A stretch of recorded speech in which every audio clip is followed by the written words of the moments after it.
وما أبرئ نفسي إن النفس لأمارة بالسوء إلا ما رحم ربي إن ربي غفور رحيم. وقال الملك ائتوني به أستخلصه لنفسي فلما كلمه قال إنك اليوم لدينا مكين أمين.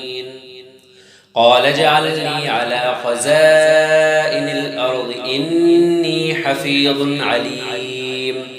وكذلك مكنا ليوسف في الأرض يتبوأ منها حيث يشاء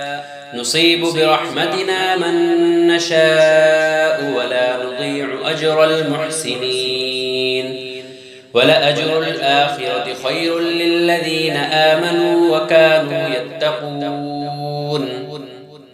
وجاء إخوة يوسف فدخلوا عليه فعرفهم وهم له منكرون. ولما جهزهم بجهازهم قال ائتوني بأخ لكم من أبيكم ألا ترون أني أوفي الكيل وأنا خير المنزلين فإن لم تأتوني به فلا كيل لكم عندي ولا تقربون. قالوا سنراود عنه أباه وإنا لفاعلون. وقال لفتيانه اجعلوا بضاعتهم في رحالهم لعلهم يعرفونها إذا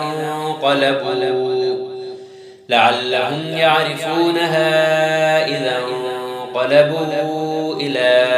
أهلهم لعلهم يرجعون.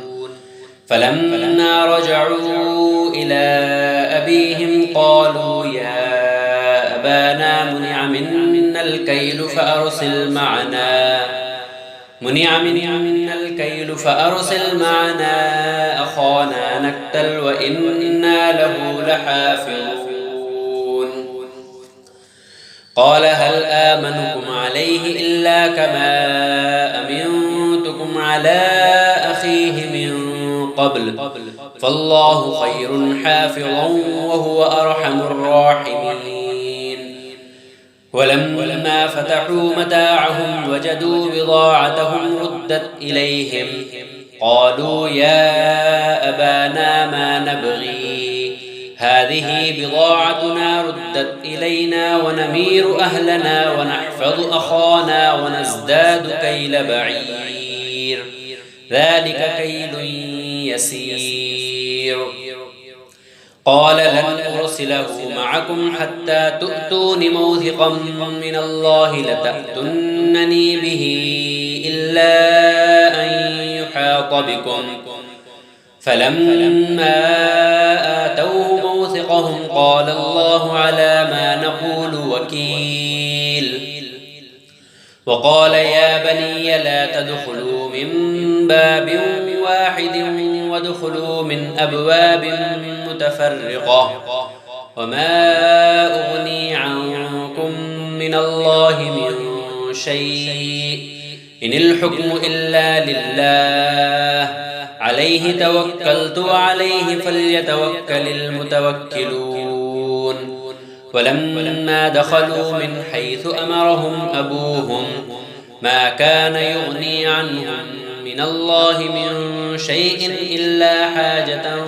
في نفس يعقوب قضاها وإنه لذو علم لما علمناه ولكن أكثر الناس لا يعلمون. ولما دخلوا على يوسف آوى إليه أخاه قال إني أنا أخوك فلا تبتئس بما كانوا يعملون. فلما جهزهم بجهازهم جعل السقاية في رحل أخيه ثم أذن مؤذن أيتها العير إنكم لسارقون. قالوا وأقبلوا عليهم ماذا تفقدون قالوا نفقد صواع الملك ولمن جاء به حمل بعير وأنا به زعيم. قالوا تالله لقد علمتم ما جئنا لنفسد في الأرض وما كنا سارقين. قالوا فما جزاؤه إن كنتم كاذبين. قالوا جزاؤه من وجد في رحله فهو جزاؤه كذلك نجزي الظالمين. فبدأ بأوعيتهم قبل وعاء أخيه ثم استخرجها من وعاء أخيه كذلك كدنا ليوسف ما كان ليأخذ أخاه في دين الملك إلا أن يشاء الله نرفع درجات من نشاء وفوق كل ذي علم عليم. قالوا إن يسرق فقد سرق أخ له من قبل فأسرها يوسف في نفسه ولم يبدها لهم. قال أنتم شر مكانا والله أعلم بما تصفون. قالوا يا أيها العزيز إن له أبا شيخا كبيرا فخذ أحدنا مكانه إنا نراك من المحسنين. قال معاذ الله أن نأخذ إلا من وجدنا متاعنا عنده إنا إذا لظالمون. فلما استيئسوا منه خلصوا نجيا. قال كبيرهم ألم تعلموا أن أباكم قد أخذ عليكم موثقا من الله ومن قبل ما فرطتم في يوسف فلن أبرح الأرض حتى يأذن لي أبي أو يحكم الله لي وهو خير الحاكمين.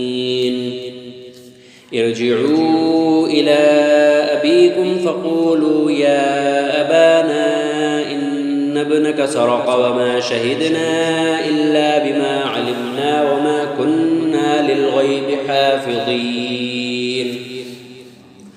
واسأل القرية التي كنا فيها والعير التي أقبلنا فيها وإنا لصادقون. قال بل سولت لكم أنفسكم أمرا فصبر جميل عسى الله أن يأتيني بهم جميعا إنه هو العليم الحكيم. وتولى عنهم وقال يا أسفا على يوسف وابيضت عيناه من الحزن فهو كظيم. قالوا تالله تفتأ تذكر يوسف حتى تكون حرضا أو تكون من الهالكين. قال إنما أشكو بثي وحزني إلى الله وأعلم من الله ما لا تعلمون. يا بني اذهبوا فتحسسوا من يوسف وأخيه ولا تيأسوا من روح الله إنه لا ييأس من روح الله إلا القوم الكافرون. فلما دخلوا عليه قالوا يا أيها العزيز مسنا وأهلنا الضر وجئنا ببضاعة مزجاة فأوف لنا الكيل وتصدق علينا إن الله يجزي المتصدقين. قال هل علمتم ما فعلتم بيوسف وأخيه إذ أنتم جاهلون. قالوا أئنك لأنت يوسف قال أنا يوسف وهذا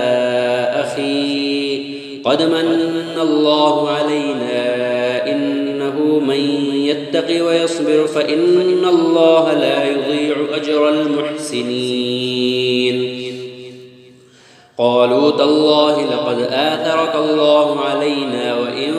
كنا لخاطئين قال لا تثريب عليكم اليوم يغفر الله لكم وهو أرحم الراحمين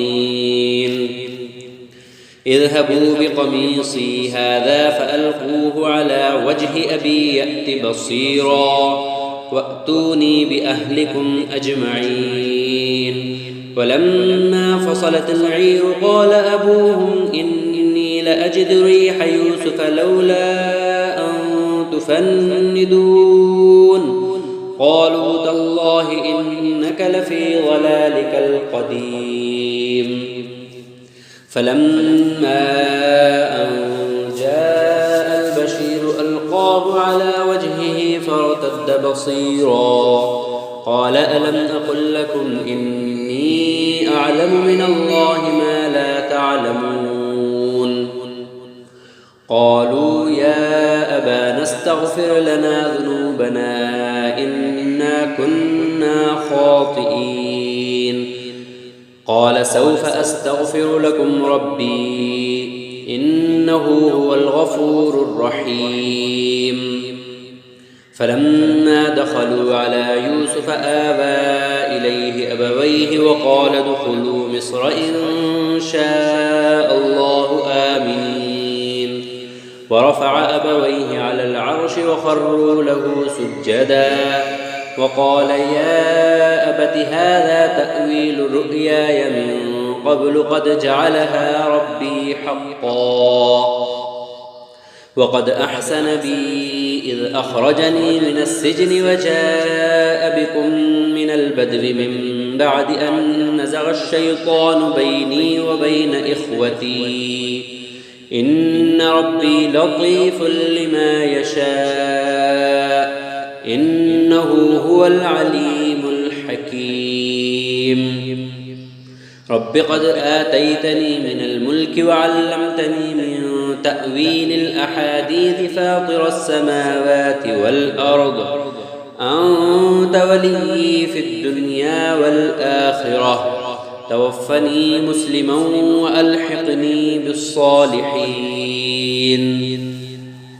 ذلك من أنباء الغيب نوحيه إليك وما كنت لديهم إذ أجمعوا أمرهم وهم يمكرون وما أكثر الناس ولو حرصت بمؤمنين وما تسألهم عليه من أجر إن هو إلا ذكر للعالمين وكأي من آية في السماوات والأرض يمرون عليها وهم عنها معرضون وما يؤمن أكثرهم بالله إلا وهم مشركون أفأمنوا أن تأتيهم غاشية من عذاب الله أو تأتيهم الساعة بغتة وهم لا يشعرون قل هذه سبيلي أدعو إلى الله على بصيرة أنا ومن اتبعني وسبحان الله وما أنا من المشركين وما أرسلنا من قبلك إلا رجالا نوحي إليهم من أهل القرى أفلم يسيروا في الأرض فينظروا كيف كان عاقبة الذين من قبلهم ولدار الآخرة خير للذين اتقوا أفلا تعقلون حتى إذا استيأس الرسل وظنوا أنهم قد كذبوا جاءهم نصرنا فنجي من نشاء ولا يرد بأسنا عن القوم المجرمين لقد كان في قصصهم عبرة لأولي الألباب ما كان حديثا يفترى ولكن تصديق الذي بين يديه وتفصيل كل شيء وهدى ورحمة لقوم يؤمنون بسم الله الرحمن الرحيم ألف لام ميم را تلك آيات الكتاب والذي أنزل إليك من ربك الحق ولكن أكثر الناس لا يؤمنون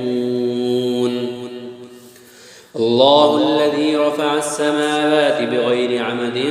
ترونها ثم استوى على العرش وسخر الشمس والقمر كل يجري لأجل مسمى يدبر الأمر يفصل الآيات لعلكم بلقاء ربكم توقنون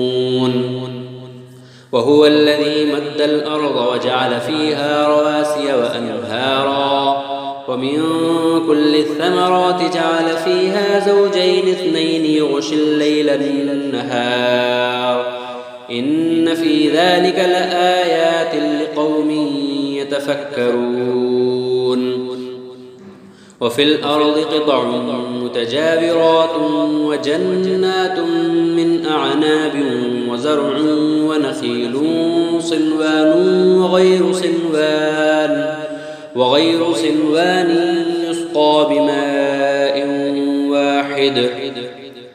ونفضل بعضها على بعض في الأكل إن في ذلك لآيات لقوم يعقلون وإن تعجب فعجب قولهم أإذا كنا ترابا أإنا لفي خلق جديد أولئك الذين كفروا بربهم وأولئك الأغلال في أعناقهم وأولئك أصحاب النار هم فيها خالدون ويستعجلونك بالسيئة قبل الحسنة وقد خلت من قبلهم المثلات وإن ربك لذو مغفرة للناس على ظلمهم وإن ربك لشديد العقاب ويقول الذين كفروا لولا أنزل عليه آية من ربه إنما أنت منذر ولكل قوم هاد الله يعلم ما تحمل كل أنثى وما تغيض الأرحام وما تزداد وكل شيء عنده بمقدار عالم الغيب والشهادة الكبير المتعال سواء منكم من أسر القول ومن جهر به ومن هو مستخف بالليل وسارب بالنهار له معقبات من بين يديه ومن خلفه يحفظونه من أمر الله إن الله لا يغير ما بقوم حتى يغيروا ما بأنفسهم وإذا أراد الله بقوم سوءا فلا مرد له وما لهم من دونه من وال هو الذي يريكم البرق خوفا وطمعا وينشئ السحاب الثقال ويسبح الرعد بحمده والملائكة من خيفته ويرسل الصواعق فيصيب بها من يشاء وهم يجادلون في الله وهو شديد المحال له دعوة الحق والذين يدعون من دونه لا يستجيبون لهم بشيء إلا كباسط كفيه إلى الماء ليبلغ فاه وما هو ببالغه وما دعاء الكافرين إلا في ضلال ولله يسجد من في السماوات والأرض طوعا وكرها وظلالهم بالغدو والآصال قل من رب السماوات والأرض قل أفاتخذتم من دونه أولياء لا يملكون لأنفسهم نفعا ولا ضرا قل هل يستوي الأعمى والبصير أم هل تستوي الظلمات والنور أم جعلوا لله شركاء خلقوا كخلقه فتشابه الخلق عليهم قل الله خالق كل شيء وهو الواحد القهار أنزل من السماء ماء فسالت أودية بقدرها فاحتمل السيل زبدا رابيا ومما يوقدون عليه في النار ابتغاء حلية أو متاع زبد مثله كذلك يضرب الله الحق والباطل فأما الزبد فيذهب جفاء وأما ما ينفع الناس فيمكث في الأرض كذلك يضرب الله الأمثال للذين استجابوا لربهم الحسنى والذين لم يستجيبوا له لو أن لهم ما في الأرض جميعا ومثله معه لافتدوا به أولئك لهم سوء الحساب ومأواهم جهنم وبئس المهاد أفمن يعلم أن ما أنزل إليك من ربك الحق كمن هو أعمى إنما يتذكر أولو الألباب الذين يوفون بعهد الله ولا ينقضون الميثاق والذين يصلون ما أمر الله به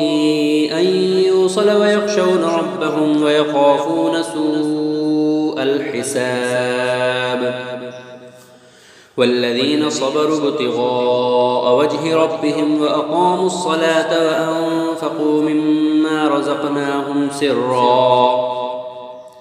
وأنفقوا مما رزقناهم سرا وعلانية ويدرؤون بالحسنة السيئة أولئك لهم عقبى الدار جنات عدن يدخلونها ومن صلح من آبائهم وأزواجهم وذرياتهم والملائكة يدخلون عليهم من كل باب سلام عليكم بما صبرتم فنعم عقبى الدار والذين ينقضون عهد الله من بعد ميثاقه ويقطعون ما أمر الله به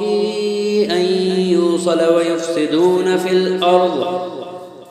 أولئك لهم اللعنة ولهم سوء الدار الله يبسط الرزق لمن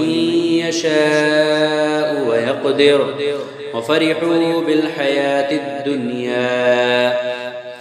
وما الحياة الدنيا في الآخرة إلا متاع ويقول الذين كفروا لولا أنزل عليه آية من ربه قل إن الله يضل من يشاء ويهدي إليه من أناب الذين آمنوا وتطمئن قلوبهم بذكر الله ألا بذكر الله تطمئن القلوب الذين آمنوا وعملوا الصالحات طوبى لهم وحسن مآب كذلك أرسلناك في أمة قد خلت من قبلها أمم لتتلو عليهم الذي أوحينا إليك وهم يكفرون بالرحمن قل هو ربي لا إله إلا هو عليه عليه توكلت وإليه متاب. ولو أن قرآنا سيرت به الجبال أو قطعت به الأرض أو كلم به الموتى بل لله الأمر جميعا أفلم ييأس الذين آمنوا أن لو يشاء الله لهدى الناس جميعا ولا يزال الذين كفروا تصيبهم بما صنعوا قارعة أو تحل قريبا من دارهم حتى يأتي وعد الله إن الله لا يخلف الميعاد. ولقد استهزئ برسل من قبلك فأمليت للذين كفروا ثم أخذتهم فكيف كان عقاب. أفمن هو قائم على كل نفس بما كسبت وجعلوا لله شركاء قل سموهم أم تنبئونه بما لا يعلم في الأرض أم بظاهر من القول بل زين للذين كفروا مكرهم وصدوا عن السبيل ومن يضلل الله فما له من هاد. لهم عذاب في الحياة الدنيا ولعذاب الآخرة أشق وما لهم من الله من واق. مثل الجنة التي وعد المتقون تجري من تحتها الأنهار أكلها دائم وظلها تلك عقبى الذين اتقوا وعقبى الكافرين النار. والذين آتيناهم الكتاب يفرحون بما أنزل إليك ومن الأحزاب من ينكر بعضه قل إنما أمرت أن أعبد الله ولا أشرك به إليه أدعو وإليه مآب. وكذلك أنزلناه حكما عربيا ولئن اتبعت أهواءهم بعدما جاءك من العلم ما لك من الله من ولي ولا واق. ولقد أرسلنا رسلا من قبلك وجعلنا لهم أزواجا وذرية وما كان لرسول أن يأتي بآية إلا بإذن الله لكل أجل كتاب. يمحو الله ما يشاء ويثبت وعنده أم الكتاب. وإما نرينك بعض الذي نعدهم أو نتوفينك فإنما عليك البلاغ وعلينا الحساب. أولم يروا أنا نأتي الأرض ننقصها من أطرافها والله يحكم لا معقب لحكمه وهو سريع الحساب. وقد مكر الذين من قبلهم فلله المكر جميعا يعلم ما تكسب كل نفس وسيعلم الكفار لمن عقبى الدار. ويقول الذين كفروا لست مرسلا قل كفى بالله شهيدا بيني وبينكم ومن عنده علم الكتاب. بسم الله الرحمن الرحيم ألف لام را كتاب أنزلناه إليك لتخرج الناس من الظلمات إلى النور بإذن ربهم إلى صراط العزيز الحميد. الله الذي له ما في السماوات وما في الأرض وويل للكافرين من عذاب شديد. الذين يستحبون الحياة الدنيا على الآخرة ويصدون عن سبيل الله ويبغونها عوجا أولئك في ضلال بعيد. وما أرسلنا من رسول إلا بلسان قومه ليبين لهم فيضل الله من يشاء ويهدي من يشاء وهو العزيز الحكيم. ولقد أرسلنا موسى بآياتنا أن أخرج قومك من الظلمات إلى النور وذكرهم بأيام الله إن في ذلك لآيات لكل صبار شكور. وإذ قال موسى لقومه اذكروا نعمة الله عليكم إذ أنجاكم من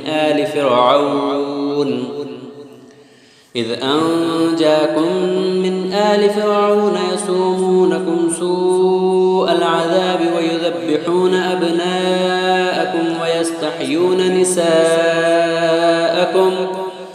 وفي ذلكم بلاء من ربكم عظيم. وإذ تأذن ربكم لئن شكرتم لأزيدنكم ولئن كفرتم إن عذابي لشديد. وقال موسى إن تكفروا أنتم ومن في الأرض جميعا فإن الله لغني حميد. ألم يأتكم نبأ الذين من قبلكم قوم نوح وعاد وثمود والذين من بعدهم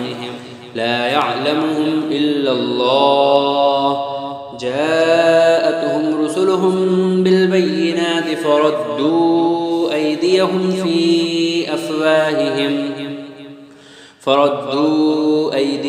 في أفواههم وقالوا إنا كفرنا بما أرسلتم به وإنا لفي شك مما تدعوننا إليه مريب. قالت رسلهم أفي الله شك فاطر السماوات والأرض يدعوكم ليغفر لكم من ذنوبكم ويؤخركم إلى أجل مسمى قالوا إن أنتم إلا بشر مثلنا تريدون أن تصدونا عما كان يعبد آباؤنا فأتونا بسلطان مبين. قالت لهم رسلهم إن نحن إلا بشر مثلكم ولكن الله يمن على من يشاء من عباده وما كان لنا أن نأتيكم بسلطان إلا بإذن الله وعلى الله فليتوكل المؤمنون. وما لنا ألا نتوكل على الله وقد هدانا سبلنا ولنصبرن على ما آذيتمونا وعلى الله فليتوكل المتوكلون. وقال الذين كفروا لرسلهم لنخرجنكم من أرضنا أو لتعودن في ملتنا فأوحى إليهم ربهم لنهلكن الظالمين ولنسكننكم الأرض من بعدهم ذلك لمن خاف مقامي وخاف وعيد. واستفتحوا وخاب كل جبار عنيد من ورائه جهنم ويسقى من ماء صديد يتجرعه ولا يكاد يسيغه ويأتيه الموت من كل مكان وما هو بميت ومن ورائه عذاب غليظ.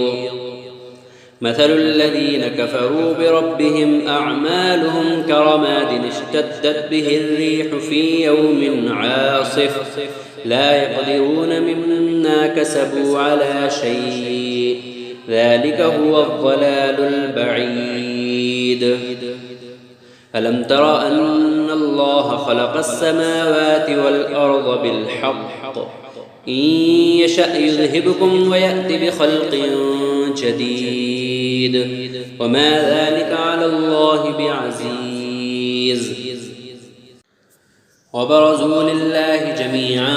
فقال الضعفاء للذين استكبروا إنا كنا لكم تبعا فهل أنتم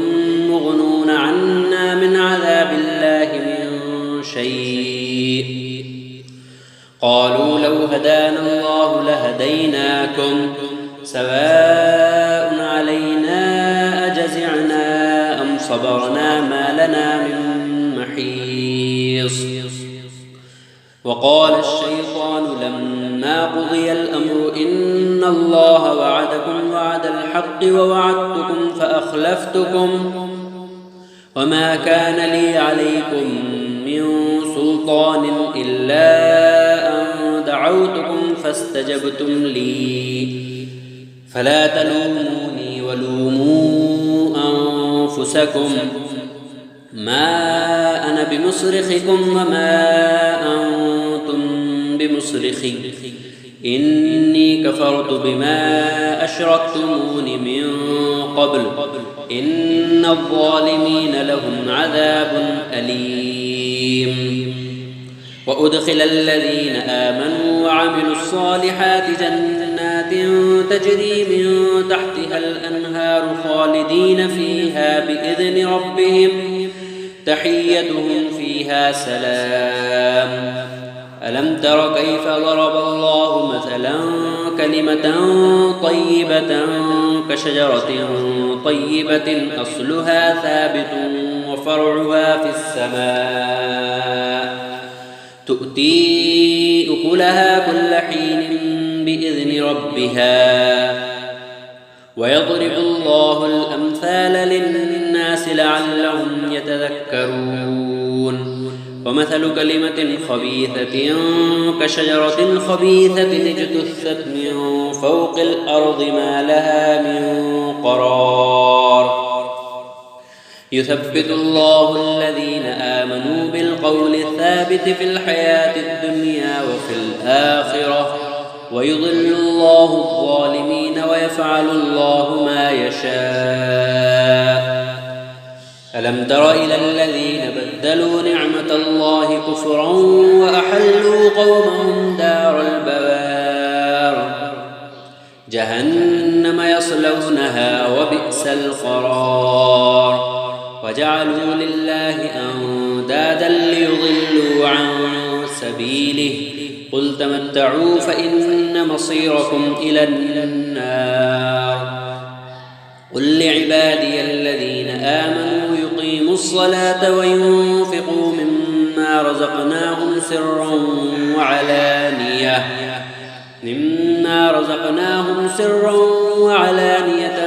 من قبل أن يأتي يوم لا بيع فيه ولا خلال